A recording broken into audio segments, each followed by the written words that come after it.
Hello అండి. చాలామంది పిల్లలు బనానా సరిగ్గా తినరు. అవి ఇంటికి తీసుకొచ్చాక బాగా పండిపోయి వేస్ట్ అయిపోతుంటాయి. అవి వేస్ట్ అవ్వకుండా ఇలా వాళ్ళకి మంచిగా బోండాలు చేసి పెట్టండి. బాగా పండిపోయిన 2 బనానాను తీసుకొని వాటిని ఇలా చిన్న చిన్న ముక్కలుగా కట్ చేసుకో వాటిని ఒక మిక్సీ జార్‌లో వేసుకొని గ్రైండ్ చేసుకోవాలనమాట.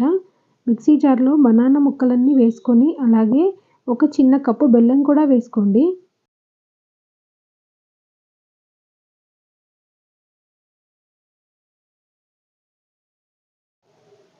ఇందులో వాటర్ ఏమి వేయకుండా మెత్తగా గ్రైండ్ చేసుకోవాలి. ఇందులో ముఖ్యమైన విషయం నేను వాటర్ ఏమి వేయట్లేదు. ఇప్పుడు మెత్తగా గ్రైండ్ చేసుకున్న దాన్ని కొంచెం పెద్దగా ఉన్న బౌల్‌లో ట్రాన్స్‌ఫర్ చేసుకోవాలి.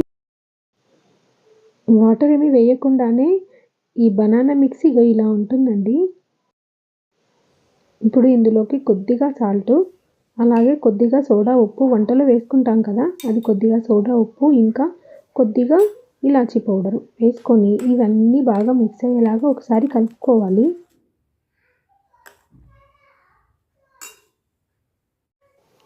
ఇవన్నీ మిక్స్ అయిన తర్వాత అందులోకి బెల్లంతో మనం ఒక కప్పు బెల్లం వేసుకున్నాం కదా! ఆ కప్పుతో ఒక కప్పు గోధుమ పిండి వేసుకొని కలుపుకోవాలి. చాలామంది మైదా పిండితో చేస్తారు. మైదా పిండి వద్దండి. గోధుమ పిండితో చేసినా చాలా బాగా వస్తాయి. అలాగే అవి కలిసిన తర్వాత ఇంకో కప్పు గోధుమ పిండి కూడా వేసుకొని కలుపుకోవాలి. అంటే ఒక కప్పు బెల్లానికి 2 కప్పుల గోధుమ పిండి సరిపోతుంది. వాటర్ ఏమి వేయకుండా ఇలా థిక్‌గా పేస్ట్ అవుతుంది. దాంట్లో కొద్దిగా వాటర్ వేసుకొని మనకి బోండాలు వేసుకోవడానికి పిండి కన్సిస్టెన్సీని ఇలా కలుపుకోవాలి. ఈ కలిపిన దాన్ని ఒక 10 మినిట్స్ మూత పెట్టి పక్కకు పెట్టుకోవాలి. 10 మినిట్స్ తర్వాత దాన్ని తీసి మనం చిన్నగా బోండాలు వేసుకోవాలండి. బోండాలు ఎలా వేయాలో అందరికీ తెలుసు కదా! బాగా వేడైన ఆయిల్‌లో పిండిని కొద్దిగా వేసుకోవాలి. మీకు చేయితో వేయడం రాకపోతే స్పూన్‌తో కూడా వేసుకోవచ్చు. బోండాలు తొందరగా కలర్ చేంజ్ అవుతాయి. ఈ కలర్ వచ్చేంత వరకు ఉంచి తీసేసుకోవాలి.